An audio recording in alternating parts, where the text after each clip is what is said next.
welcome to week 2 of the summer algebra prep class. And today we're going to be working on solving inequalities. And in solving inequalities, we're going to first of all start with solving an equation, because solving an inequality is very, very similar. So as I put this before you, I notice that I have variables on both sides, but it's the same variable, so it's a variable equation. And so in order to solve it, I need to isolate that variable. And so what I'm going to do is I'm going to add 2x to both sides. And again, most of this should be review for you. And in doing so, I end up with 8 left over here, plus adding those up, 12x. And then over here, my 2x's will cancel, and I'm left with 14. Then from there, I go and I subtract 8, and I subtract 8 from both sides, because whatever I do to one side, I must do the same thing to the other side. And I'm left with 12x. And over here, I'm left with 6. Now, when I get to this point, again, I'm really close to isolating the variable, so I'm going to get rid of this multiplication of 12 times x and by dividing it. And over here, I'm going to divide that as well. And I'm left with just x is equal to 1/2. And of course, like a good math student, I can plug that back in. If I come back up here and plug in x for our 1/2 for x here, 10 times 1/2 or 1/2 of 10 is 5. 8 plus 5 is 13. If I come over here, I plug in the same thing. 2 times 1/2 or 1/2 of 2 is 1. So 14 minus 1 is 13. They both are the same. Now, again, that should be review for you. But now as we move into inequalities, just a little bit's going to change. But guess what? We're going to solve it the exact same way. And so I'm going to go ahead and just keep that up there just for the fun of it. And I'm going to only change, instead of an equal sign, I'm going to change it into an inequality. So what happens if I was to go back through, and I will use a different color for this, just to show that we have changed this. I'm going to make this a less than sign instead of an equal sign. I'm going to come down here and do the same. And I'm going to come down here and do the same. And I'm going to come down here and do the same. Now, did I do anything different to solve it? No. I would solve it the same way. But now I end up with a set of answers instead of just one. Instead of before where 1/2 was the only answer, now in order to make this true, anything less than 1/2 would work. So let me just go ahead and try that out or test that out. If I think through it, something less than 1/2, an easy one to deal with, is 0. So I'm going to plug in 0. 10 times 0 is 0, so I'm left with 8 plus 0 over here, or just the answer of 8. Over here, 2 times 0 is 0, so I'm left with 14 minus 0, which is 14. Is it a true statement that 8 is less than 14? Yes, it is. And so I've done the same equation, but now I've changed it into an inequality.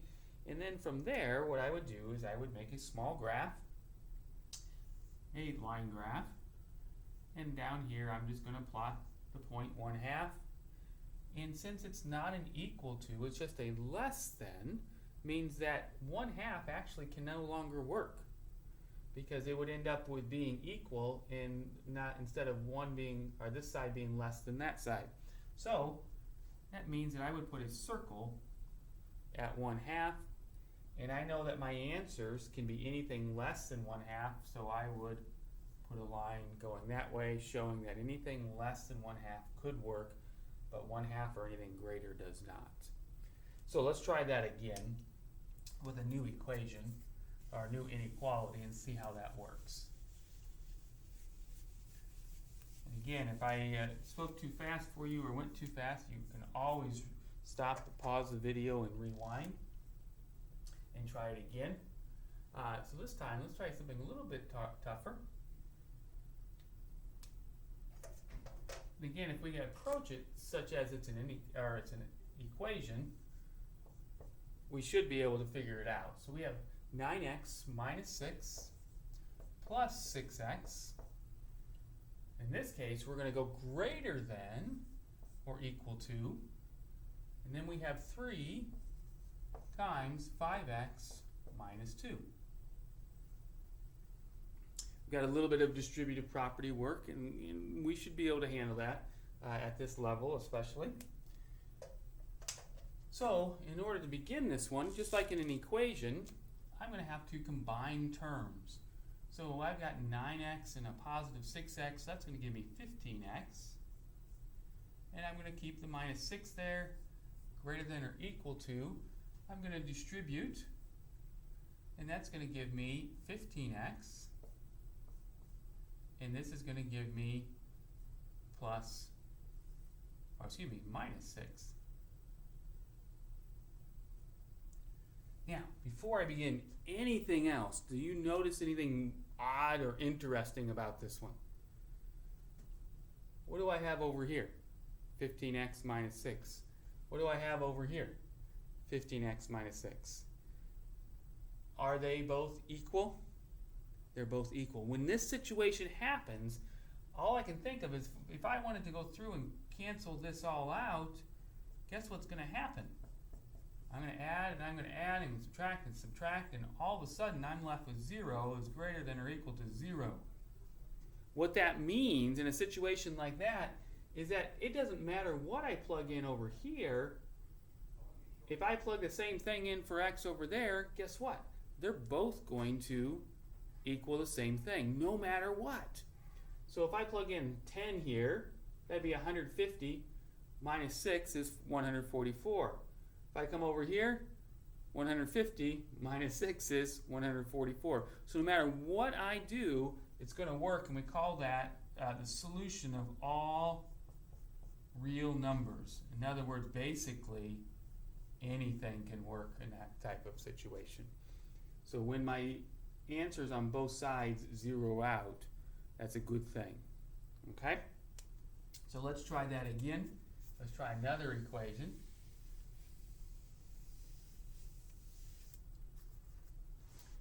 And in this case, we will try negative 2x minus 2 is less than 3x, and I believe it's plus 8. There we go. And again, with these videos, I want to continually to remind you, if you get stuck on something or I'm not speaking clearly enough or too fast, please stop them, pause them, go back through, watch the math, and hopefully that will help you as you continue on working through them.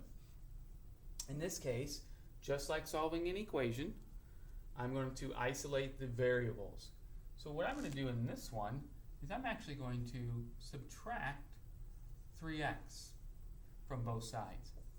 Now if I wanted, I could add the 2x to both sides, I could add the 2 to both sides, or I could subtract the 8 from both sides.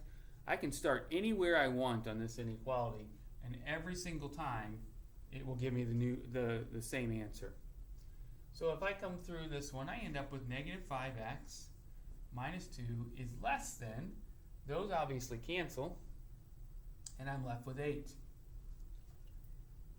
And so from here, I've got my x is all on one side, so I want to get my constant terms over there. So I'm going to add 2, and I end up with, left over here, negative 5x. Those will cancel, less than 10. Now, something quite interesting happens when we're dealing with inequalities. My next move here is to isolate that x, and it's a multiplication problem. So I would solve a multiplication problem by dividing, correct? So I do its inverse, which is dividing by 5 and dividing by 5. Now a little bit of a caveat to dealing with inequalities, and we can go into the reasoning why later, but for now, just understand that if any time I divide or multiply across the inequality, in other words, both sides of the inequality, something interesting happens to my sign. These just divide out, and I end up with 1 times x, or x. My sign flips directions. And now I end up with 10 minus 5, or excuse me, 10 divided by 5, negative 5 is negative 2. So now I've got an answer that anything larger than negative 2 would work. So would negative 2 work in this situation? No, because it says that it's not equal to, it's just larger than. So let's go ahead and plot that on a number line, and then we're going to try some answers and see how that works. So it's at negative 2. I know that it's going to be a circle because it does not include the equal part. And it says that my answer is greater than negative 2, which means I'm going to put an arrow that way. So let's try something greater than negative 2. Obviously, the easiest answer to try is 0. So let's try a 0. Negative 2 times 0 is 0. 0 minus 2 is negative 2. Is that going to be 3 times 0 is 0. 0 plus 8 is 8. Is negative 2 less than 8? And you say, yes, it is. And so my inequality works out. Now, think about what would have happened had we not flipped the sign around. We would have got something that would have been false. And we would have had to figure out what had happened. So anytime I multiply or divide across the inequality, it flips the sign to its other direction.